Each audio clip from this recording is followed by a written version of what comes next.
put your backpack right in the wagon. It's the first day of school here in Boxford, Massachusetts. I love you. Have a great time in the Here we go. With the familiar first day fears drop-off often brings, Good morning, Elia.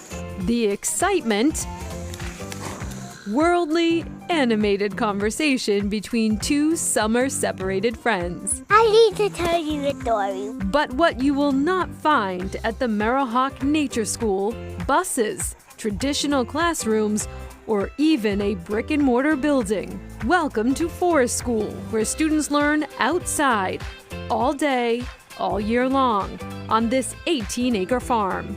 People say, oh, you're at a farm, what are you growing there? And I always say we're growing healthy kids. We choose nature because that's the best classroom for personal growth. When we go out into the field and into the woods, we're trying to have them just live into the moment, to just soak in what is in front of them.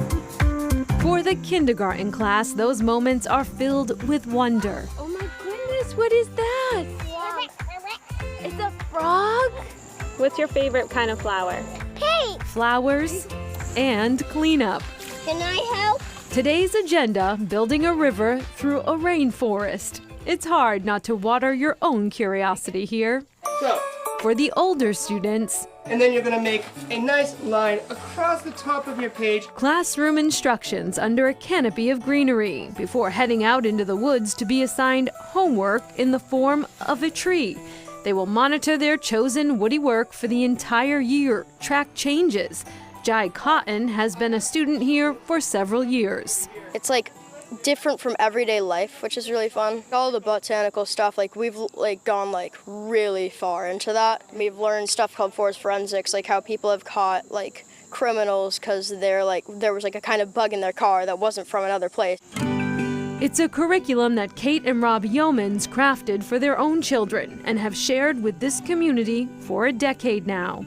They literally get to follow the changing seasons. And then all of our songs and the art that we do with the children is all inspired by nature and the seasons. For the children aged 9 and up, skills like whittling and building fires in the rain.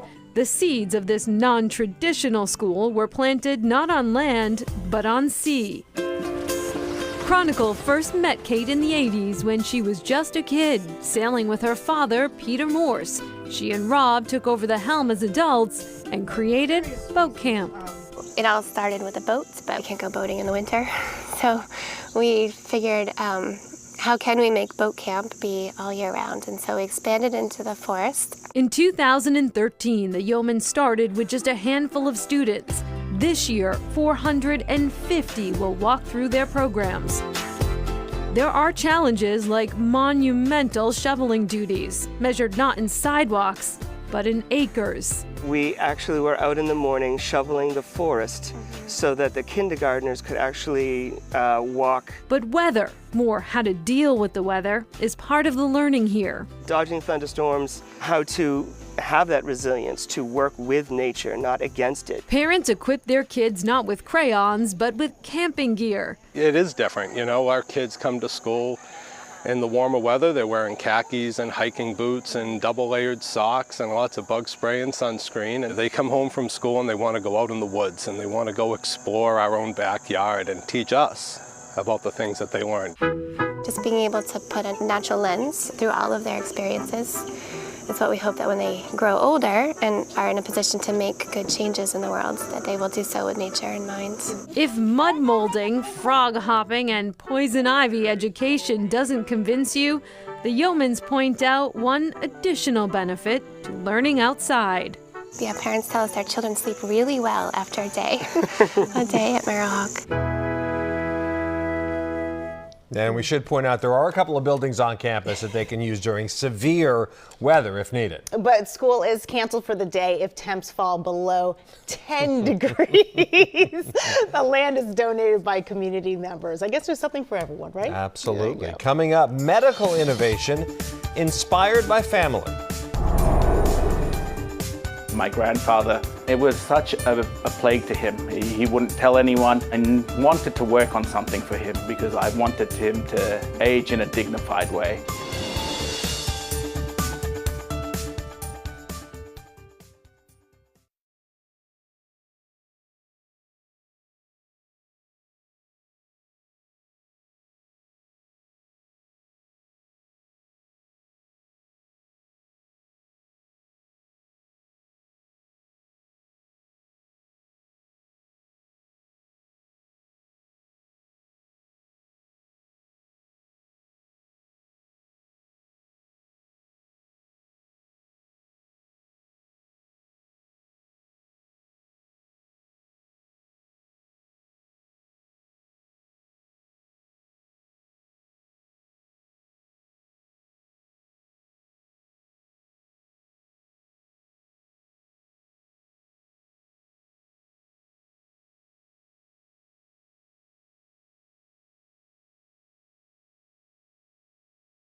never thought that I would be carrying a prosthetic ankle around everywhere, but here I am. Here he is, Nicky Agari, holding what he hopes will solve a problem that affects an estimated 200 million people worldwide: urinary incontinence. Often it's a silent journey. The idea born out of innovation, but more out of consideration for his own aging family. My grandfather, it was such a plague to him. He wouldn't tell anyone, and wanted to work on something for him because I wanted him to age in a dignified way.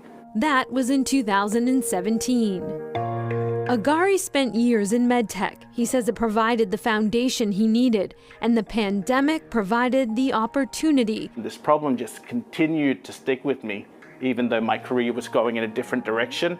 It led me back to it because I wanted to solve that problem. He began a fellowship at Harvard, where he was introduced to the Innovation Lab. It was here where he found a team. What we found was there was no easy way to treat patients with urinary incontinence. The medication caused a lot of side effects, whereas the surgical therapies were highly invasive. The problem? Majority of our patients will be elderly patients. They're not good candidates for surgery. After a lot of experimentation, he developed what he calls the In-Confidence Smart Patch. Target a nerve peripherally on the lower ankle, and what it does, it affects the neural communication up from the ankle to the bladder, and it normalizes the afferent signals, or the signals going from the bladder to the brain. If the bladder is able to communicate normally to the brain, it restores normal behavior. This is one of our very first prototypes, and what we really wanted to do is allow patients who suffer from this condition to position the electrodes themselves to be able to discreetly treat their problems at home. We want it to be just like a continuous glucose monitor, where it's positioned once a week and they forget about it. Jellyfish-inspired cancer treatments, mimicking geckos to make medical tape, and surgical staples influenced by the quills of porcupines. Some might call it weird science, or perhaps the most natural kind there is. I like to look at nature as the ultimate problem solver.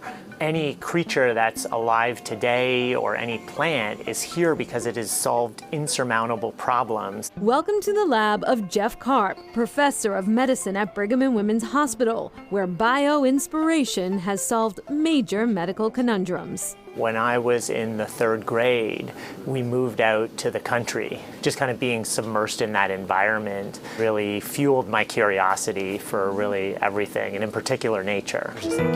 Though Karp is far from the first to be bio-inspired by nature, it's a childhood superhero who reignited his curiosity.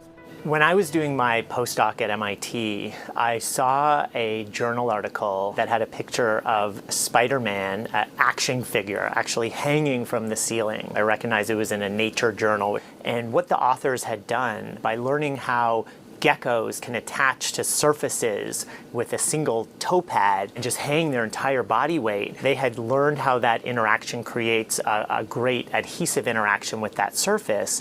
I was immediately inspired to try to see how I might use nature as a tool to solve medical problems. Karp's team has invented a surgical glue that not only remains sticky in wet environments, but Karp says it is strong enough to hold together a beating heart.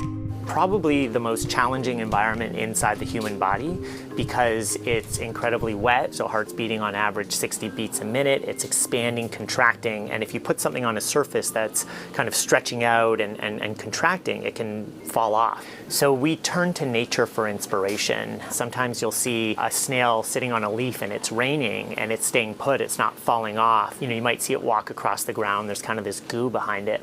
In the ocean, we have sandcastle worms that sit on rocks, and as the waves hit the rocks, they remain attached very strongly. They both have secretions. So that gave us some inspiration to create a tissue glue that was in a precursor form that was viscous, kind of like honey. We would be able to inject it inside the beating heart. It would repel the blood away from the surface.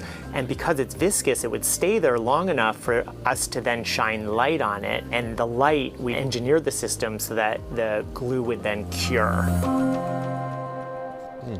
Now, and the CARP lab is hopeful that the glue technology will help with a wide range of surgeries, but will focus on a couple of things. Right, they're looking at hernia operations, number one, and infant heart surgeries, number two, where something less painful and more flexible is really helpful. Back to the Inconfidence patch as well. That is now in clinical trials. All right, still to come.